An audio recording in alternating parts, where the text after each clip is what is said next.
பாபா ஓர் கருணாலயம், பாதம்தான் கமலாலயம். பாபா ஓர் கருணாலயம், பாதம்தான் கமலாலயம். என் அன்பு குழந்தையே, இன்று நான் உன்னிடம் மனம் விட்டு பேச ஆவலாக வந்துள்ளேன். பேசுவாயா? அப்படி என்றால் வா, வந்து என் அருகில் உட்காரு. என் முகத்தை பார்த்து பேசு.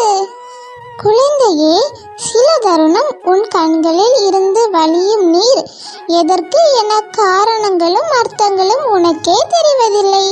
மனதில் ஒரு சுமை, வலி, நீ செய்த எதிர்மறை, தெரிந்தும் தெரியாமலும் அவை உன் மனதை ஒவ்வொரு நிமிடமும் சுடுகின்றது. அதை தாங்க முடியாமல் உன் மனம் தவிக்கின்றது.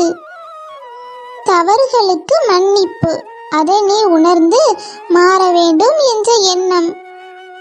உன்னிடத்தில் தன்னம்பிக்கை இருந்தாலும் சில நேரங்களில் புயலாய், மழையாய், இடியாய் சில நிகழ்வுகள் வருவதும் போவதும் ரணத்துக்கு மேல் ரணங்களை உணர வைக்கிறது.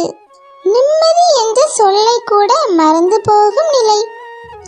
முதலில் உன் கஷ்ட காலத்தை தீயில் போட்டு எரித்துக்கொள். எதிர்காலத்தை காற்று போகும் வழியில் ஒப்படைத்து உன் நிகழ்கால தருணங்களை கவனித்து செயல்படு. எல்லாம் நன்மைக்கே, என் சாயப்பா செய்வார் என்ற உனக்கு உன் உடம்பையும் உன் உள்ளத்தையும் ரணப்படுத்தும் விஷயங்களை விரட்டி அடித்து அழிப்பேன். இது என் சத்திய வாக்கு. என் வார்த்தையை உயிர் மூச்சாய் எடுத்து அதை கடைபிடித்து நடக்கும் உனக்கு எல்லாம் நல்லதே நடக்கும். உன் கண்ணீரை துடைத்து நன்றாக சாப்பிட்டு நிம்மதியாக தூங்கு. நான் உன்னோடு எப்போதும் நிழலாக கூடவே இருப்பேன்.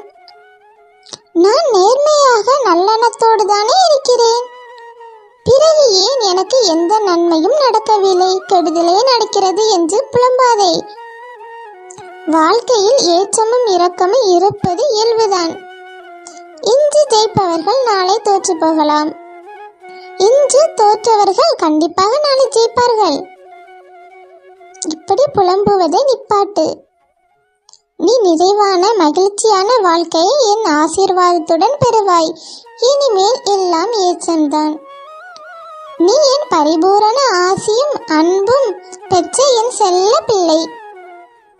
இப்படிக்கு உன் சாயப்பா.